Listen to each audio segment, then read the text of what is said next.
Bem-vindos ao Historizando! O nosso assunto de hoje é a nossa playlist especial Vai Cair no Enem.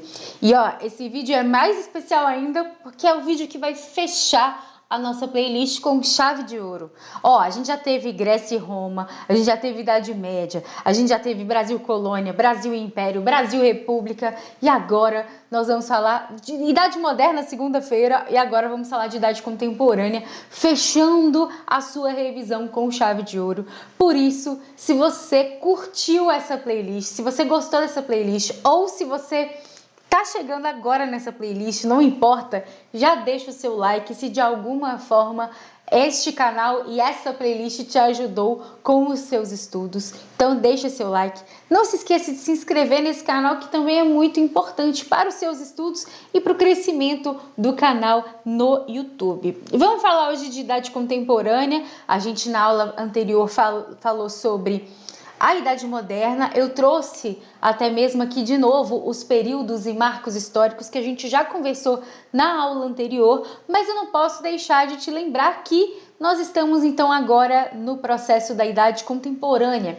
E a Idade Contemporânea, ela se inicia com a falada Revolução Francesa. Revolução Francesa essa que já apareceu diversas vezes, inúmeras vezes no Enem. Inclusive, essa semana mesmo eu vou publicar um vídeo na sexta-feira com algumas questões fáceis do Enem e como você vai identificar essas questões fáceis, porque se você não sabe, e aí se você não sabe é que você não é ainda um inscrito do Historizando, que quem é inscrito aqui sabe disso, a TRI valoriza as questões fáceis. Por isso a gente precisa acertar as questões fáceis mais do que qualquer outra coisa, tá? Então, vai ter questão de Revolução Francesa na sexta-feira, por isso se inscreve no canal para não perder. Bom, vamos falar então dos principais temas, lembrando que é um panorama geral da Idade Contemporânea, mesmo porque são vários assuntos, né? Diversos assuntos, desde a Revolução Francesa até os dias de hoje, é muita coisa, não é mesmo? Bom, nós temos na Revolução Francesa alguns detalhes que eu vou trazer já, mas eu preciso que você entenda o seguinte. Claro que não é necessário que você decore as datas, porém é importante que você entenda os processos. E quando eu falo os processos históricos, os contextos históricos, é que algo também vai desencadeando outros movimentos, outros acontecimentos. Por que eu falo isso? A Revolução Francesa aqui tem essa duração de 10 anos, porque nós temos o Napoleão assumindo. Consequentemente, o Napoleão assume e gera inúmeros conflitos, as chamadas guerras napoleônicas. Com essas guerras napoleônicas, se tem o Congresso de Viena, então uma coisa desencadeia a outra. Eu preciso que você entenda essa lógica e eu vou explicar essa lógica para você a partir do momento que a gente entende a Revolução Francesa. Na aula anterior de Idade Moderna, a gente estudou sobre o chamado Antigo Regime. E aqui no canal já existe também vídeo só sobre o Antigo Regime. O Antigo Regime é a lógica, é a estrutura que grande parte da Europa vivia na Idade Moderna. E aí se reuniam questões como, por exemplo, o absolutismo, o mercantilismo, uma sociedade chamada de estamental. O que significa uma sociedade estamental? Dividida através de estamentos. Você tem ali, então, cada ordem social em seu lugar, dificilmente uma ordem muda para outra, e não só isso, mas você tem ordens de privilegiados e de não privilegiados. E aí, entender isso é entender a Revolução Francesa, é entender as motivações da Revolução Francesa, porque aqui a gente tem primeiro e segundo estado, e aqui a gente tem o terceiro estado. Então, tá vendo aqui essa charge que é muito conhecida, muito famosa, que o terceiro estado carrega nas costas o primeiro e segundo? O primeiro e segundo a gente está falando de uma nobreza, a gente está falando de um alto clero, a gente está falando de uma corte, né? Desses privilegiados do Antigo Regime, juntos ao rei absolutista. E o terceiro estado era basicamente 97% da população. Então você tem desde camponeses a sans-culottes, que são operários, que são trabalhadores urbanos, até burgueses que ganhavam muito dinheiro. Tudo no mesmo lugar, enquanto ali essa galera era privilegiada. Então a Revolução Francesa, não só a Revolução Francesa, mas todas as revoluções que vão ser chamadas de burguesas, são assim porque vão questionar o antigo regime. Questionar isso também baseado no que a gente viu na aula anterior, que é o iluminismo, né? Então você tem toda essa base, toda essa estrutura gerando um processo revolucionário. Aí eu te pergunto, você acha que 97% da população teriam os mesmos ideais para a França? Teriam os mesmos desejos para a França assim que eles conseguem aí iniciar um processo revolucionário? Claro que não. E é por isso que a Revolução Francesa tem mais de uma fase, tem confrontos entre os próprios revolucionários. Por isso que eu quero que você entenda que por mais que a Revolução Francesa vai ser considerada uma revolução de sucesso, que vai sim quebrar com essa base, essa estrutura básica do antigo regime, ainda terão conflitos, ainda terão problemas. Não vai ser tudo resolvido, solucionado simplesmente porque aconteceu uma revolução. Então a gente tem a Assembleia Nacional Constituinte dentro da primeira fase, em que se forma uma Constituição. Lembra que o Iluminismo, uma das bases é justamente essa questão das leis e da igualdade perante a lei, né? Que a galera fala assim, igualdade, liberdade e fraternidade, né? Que são os lemas aí da Revolução Francesa. Mas tem que tomar cuidado. Que igualdade, que liberdade, que fraternidade, serve para quê, como, onde, né? Então tem que tomar muito cuidado. Mas você tem essa primeira fase aí que o rei continua no poder, mas aí ele perde muito com essas questões constitucionais. Depois a segunda fase, na Convenção Nacional, nascendo grupos aí do terceiro estado, os jacobinos, os jacobinos mais de um cunho popular, os girondinos mais de uma questão da alta burguesia. É claro que eu estou generalizando aqui para a gente entender melhor, e essa aula não é sobre a Revolução Francesa, inclusive aqui tem vídeos, tá, sobre a Revolução Francesa para te ajudar a aprofundar mais. E aí nós temos, primeiro, jacobinos conseguindo mais destaque, consequentemente você tem aí o rei sendo executado, e aí tem vários níveis de execução, porque os jacobinos eram considerados mais radicais. Depois você tem os girondinos assumindo, só que os girondinos não conseguem, né? Esse tipo de organização por muito tempo, até o golpe do Napoleão. Lembrando que a Revolução Francesa acontece, mas acontece em guerras também devido a questões externas, porque muitos países não queriam que a Revolução Francesa acontecesse, porque consequentemente poderia acontecer em outros lugares, né?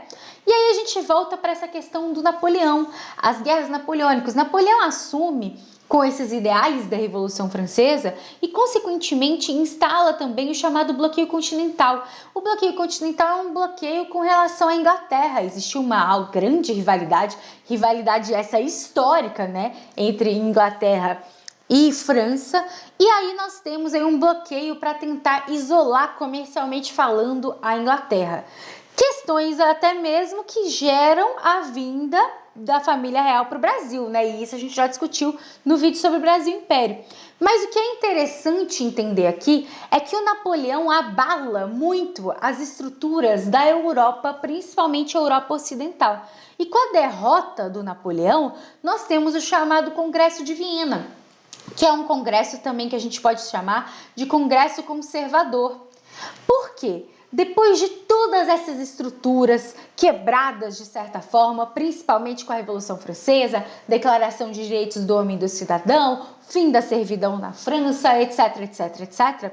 E depois do Napoleão conseguir conquistar grande parte aí da Europa, e não só isso, mas levar essas questões, essas ideias para esses outros países, instala-se um Congresso de Viena para falar, não, a gente tem que voltar ao que era antes. Nada de ideias de Revolução Francesa, nada disso, vamos voltar ao que era antes. E esse voltar ao que era antes é voltar ao antigo regime, voltar ao absolutismo, a interferência do Estado na economia, tudo que antes, essas camadas burguesas, esse iluminismo, tudo isso já estava sendo questionado.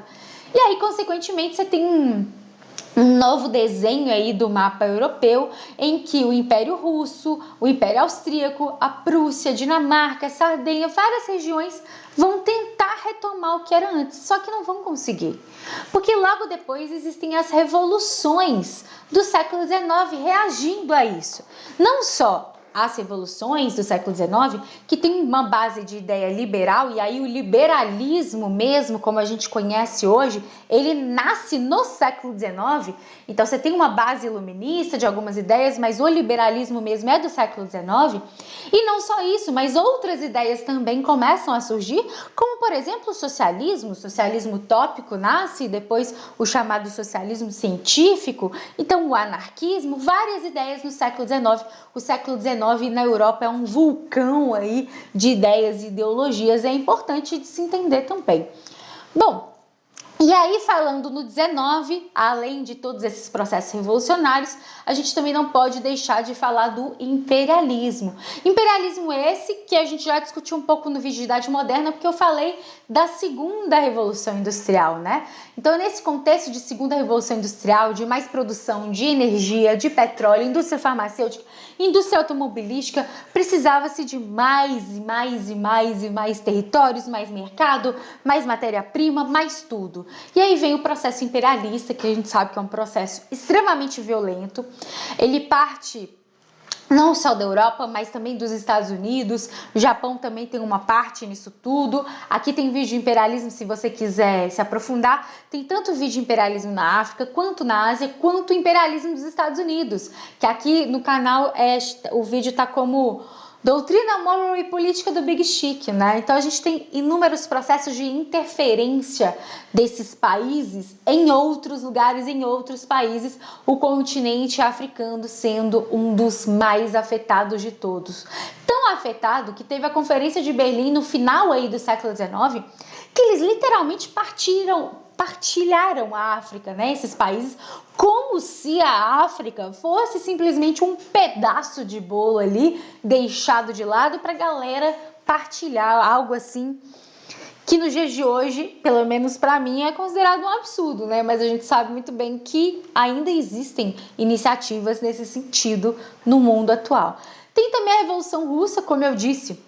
O século XIX é um vulcão, um caldeirão, ou como você queira chamar, na Europa, de inúmeros ideais, ideologias e ideias nascendo, dentre elas socialismo. O socialismo vai chegar na Rússia com a Revolução Russa em 1917. Então nós temos aí a primeira revolução socialista no mundo, né, em 1917 na Rússia.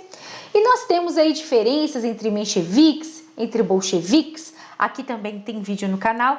E ontem eu postei um shorts. Se você ainda não viu os shorts que eu tô postando todo dia shorts. Todo dia que eu consigo, né, gente? Mas vídeos mais curtos, às vezes te informando, às vezes te contando alguma coisa. Inclusive, se você tiver sugestão de shorts aqui, deixa nos comentários.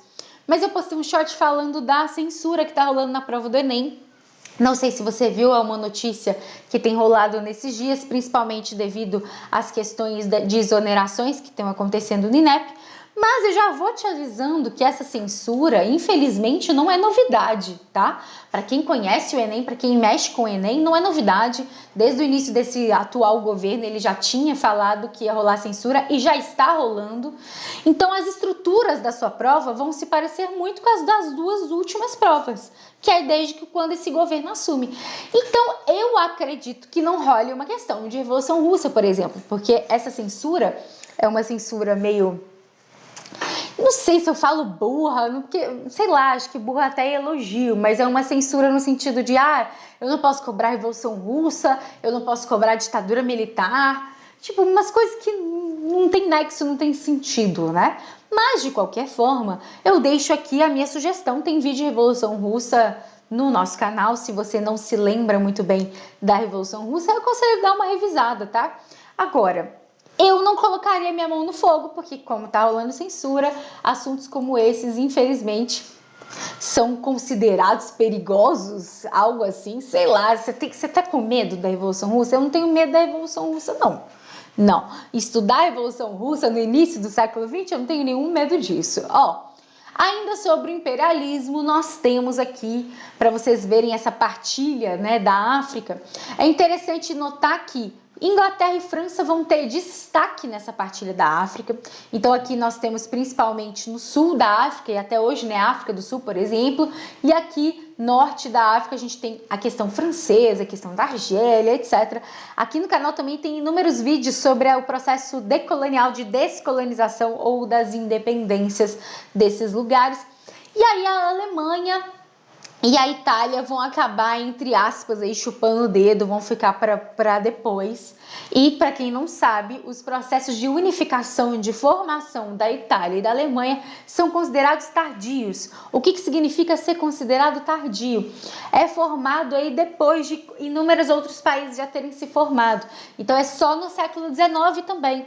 Por isso que muitas das vezes nessa corrida imperialista, digamos assim, Itália e Alemanha chegam por último. Tanto que a conferência vai acontecer em Berlim. Não é à toa que vai acontecer em Berlim. A Alemanha queria reivindicar territórios.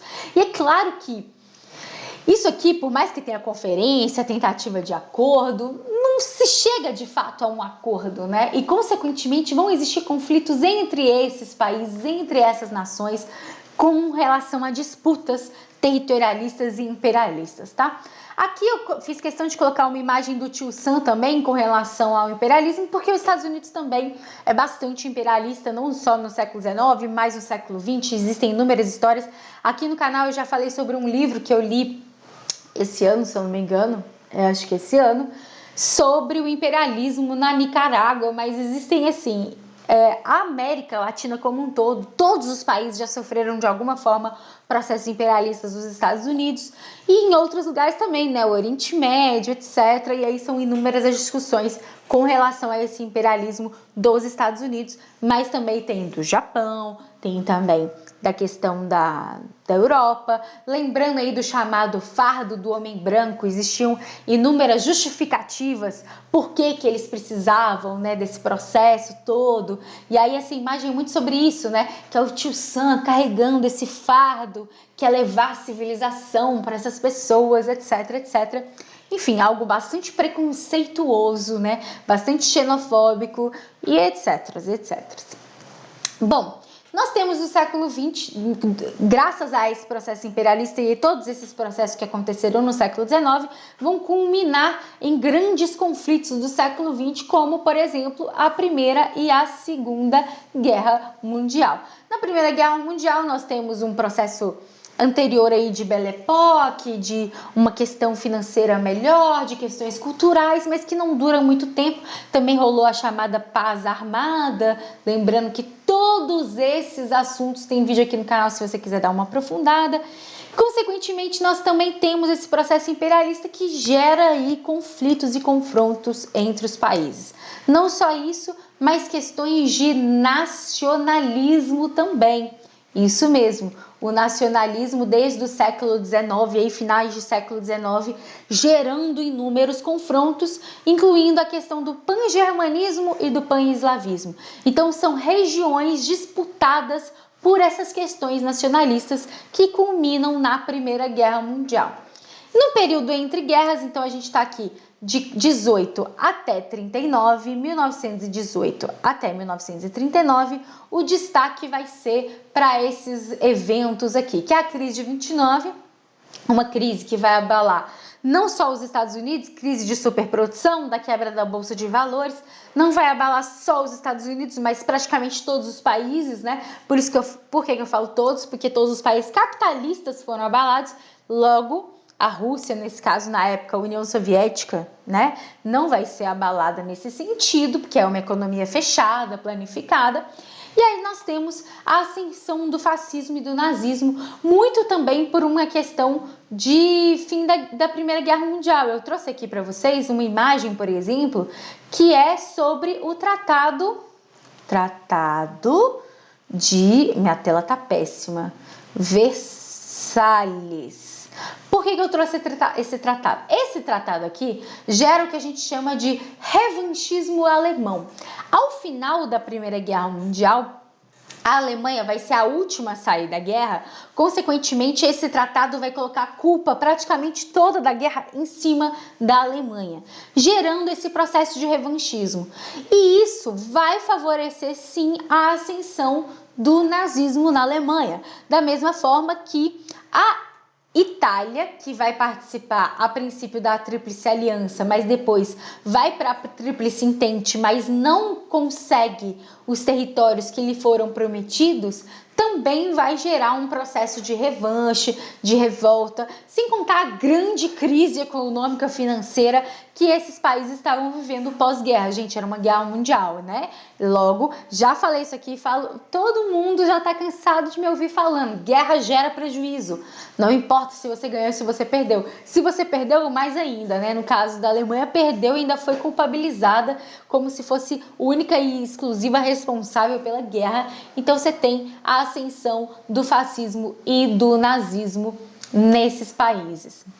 E também você tem outros regimes autoritários e totalitários na Europa, na Espanha, em Portugal. Aqui também já tem vídeos sobre franquismo e sobre salazarismo.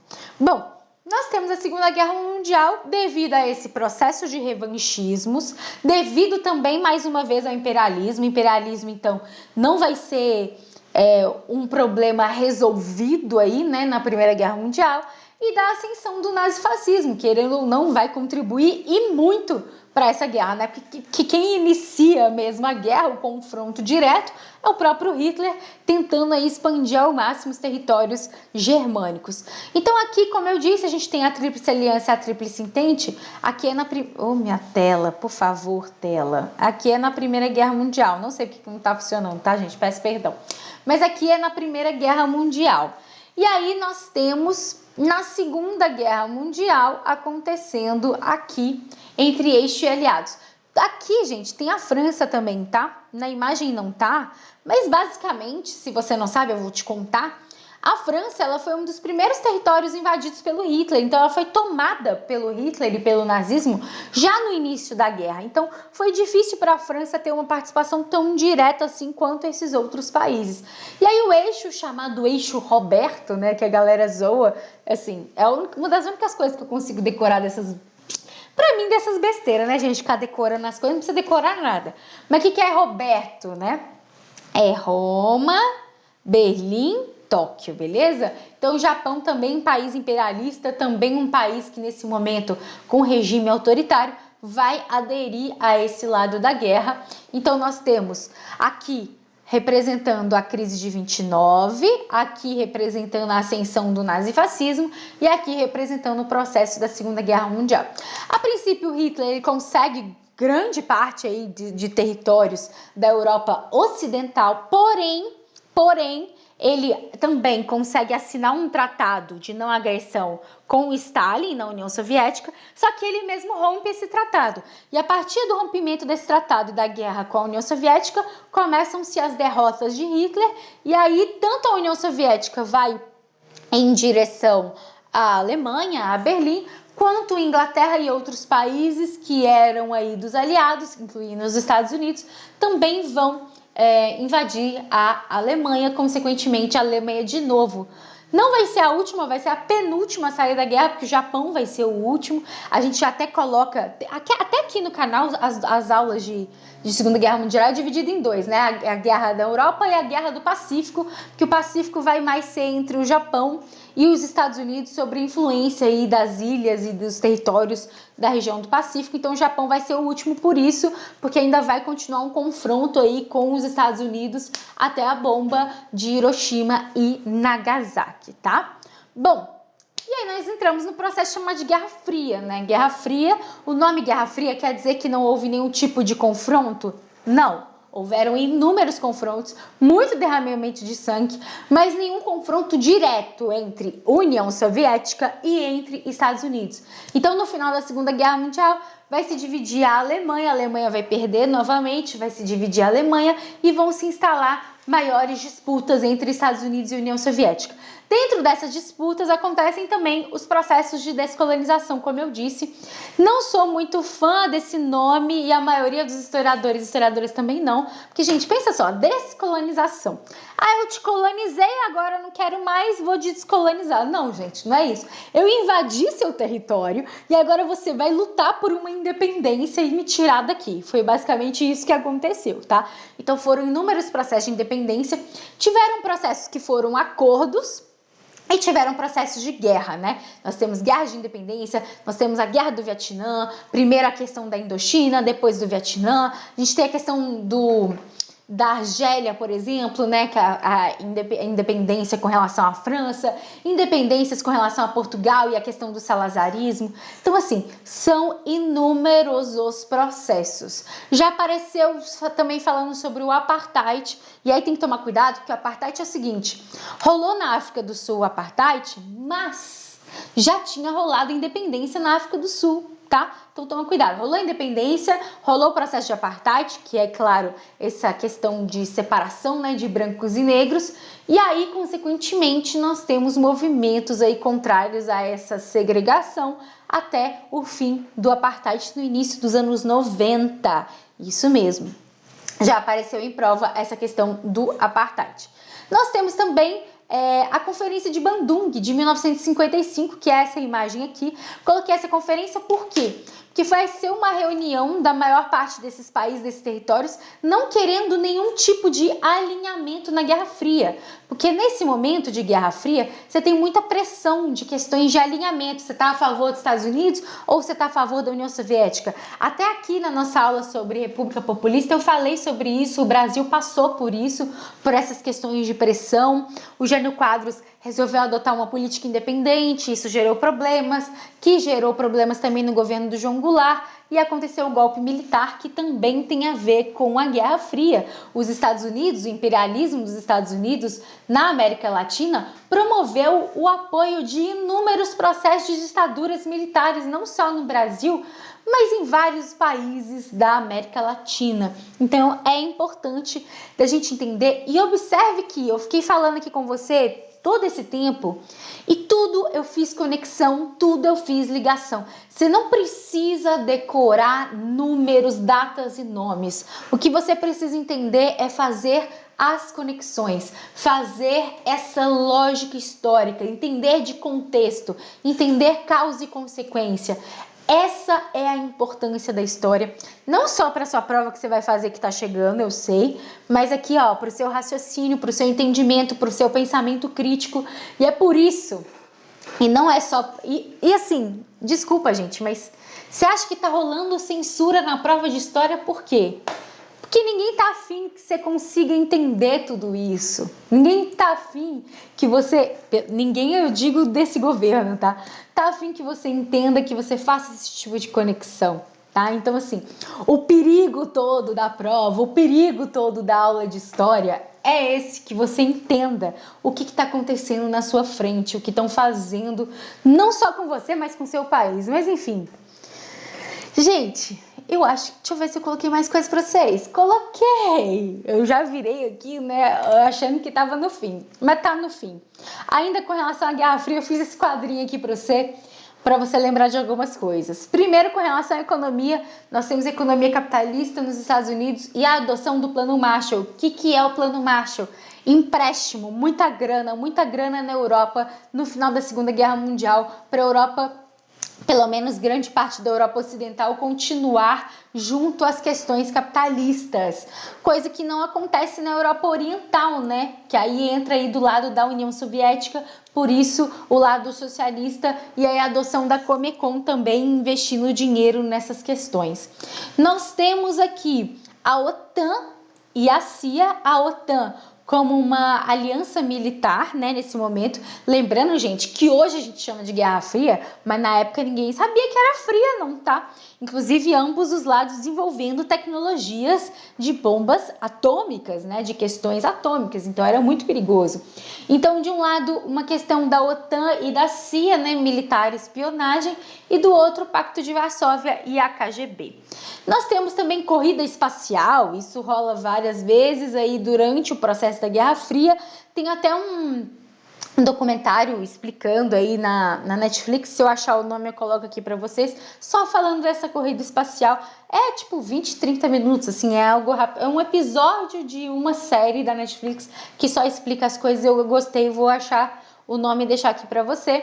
Quem sabe você não assiste aí no final de semana. E nós temos a corrida espacial, a criação da NASA, mas a União Soviética ela sai na frente porque tem a questão do Sputnik, lança o primeiro satélite, lança o primeiro homem no espaço, mas o homem na Lua, quem lança primeiro vai ser os Estados Unidos. Ó, você chegou até aqui? Você chegou até esse momento? Conta para mim. Sabe, é muito importante que eu entenda que eu falando com você praticamente meia hora foi útil, foi bom, foi importante para você fazer essa prova. Então, por favor, deixe seu carinho nos comentários que eu quero muito entender se foi bom para você. Também quero entender se foi legal com o seu like, com o seu joinha, sua curtida, como você queira chamar. Se inscreve no canal e realize, por favor, o meu sonho de alcançar mais pessoas, de que a educação alcance mais pessoas. Essa força pode ser muito pequenininha, que é a minha força aqui no meu escritório, contando para você na internet, mas se a gente unir essas forças, quem sabe a gente não alcança cada vez mais pessoas e a gente sabe o quanto é importante uma educação de qualidade, mesmo muitos querendo sabotá-la. Essa é a realidade. Agradeço demais sua atenção. Se eu não te ver até a prova, eu te desejo uma excelente prova, mas amanhã tem live com o Pedro no Parabólica, nossa última live, às 18 horas, amanhã quinta-feira. Sexta-feira, às 3h30 da tarde, tem um vídeo de eu mostrando para vocês 3 questões consideradas fáceis da última prova. Porque você conseguindo identificar questões fáceis, é legal para você também tirar boas notas, sem contar shorts, Instagram, @historizandotati, me procure nas redes. É isso. Mas, por favor, a única coisa que eu te peço mesmo é deixe um comentário que eu quero entender se foi legal, se foi útil para você.